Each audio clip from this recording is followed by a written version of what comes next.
સાથે જોડાયેલા છે આજના જે એમના પસંદગીના સ્ટોક છે એના વિશે ચર્ચા કરી લઈએ તો જીગરજી આજે ખાસ ક્યાં પસંદગી તમારી ટ્રેડિંગ કોલ્સ માટે? ટ્રેડિંગ કોલ્સ માટે સૌથી પહેલા તો હિન્ઝિંગ છે. હિન્ઝિંગમાં અગેન એક છેલ્લા 3-4 દિવસથી અગર જોઈએ તો એક રેન્જ બાઉન્ડ હતું, આજે એક બ્રેકઆઉટ દેખાઈ રહ્યું છે અવરલી ચાર્ટ ઉપર. લેવલ્સ છે 608, 609 ના અને કરન્ટલી 618 ના રેટ્સ દેખાડે છે હિન્ઝિંગ ફ્યુચર્સ.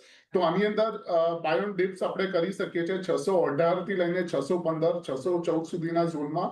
સ્ટોપ લોસ જે રહેશે 605 ની નીચે રહેશે અને ઓવરઓલ ઉપરમાં 645, 650 ના લેવલ્સ આપણે જોઈ શકીએ છીએ ઇન્ઝિંકમાં. અને વ્યૂ એટલીસ્ટ 2 થી 3 દિવસનો રાખવો પડશે આની માટે.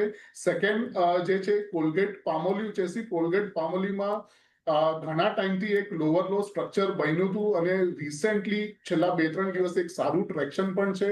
અને સારી વસ્તુ એ છે કે જે મે 2025 થી લોઅર લોનું જે સ્ટ્રક્ચર હતું એમાં રિગ્રેશન ટ્રેન્ડની જે ચેનલ છે એનું પણ બ્રેકઆઉટ જોવામાં આવ્યું છે. એટલે ગોલ્ડ પાલમાં બાઇંગ કરવાની સલાહ રહેશે. કરંટ રેટથી 2200 સુધી મળે તો પણ બાય ઓન ડિપ્સ રહેશે. 2100 ના નીચે એક સ્ટોપ લોસ રહેશે અને 2500 થી 2550 સુધીના ટાર્ગેટ આપણે કોલગેટ પામોલિવમાં લઈને ચાલશું.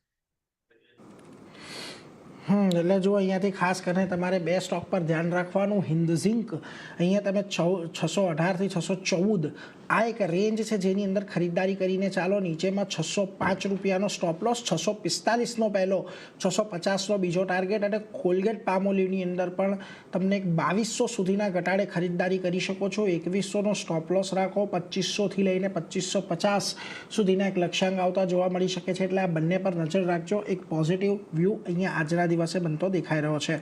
પરંતુ આગળ વધીએ.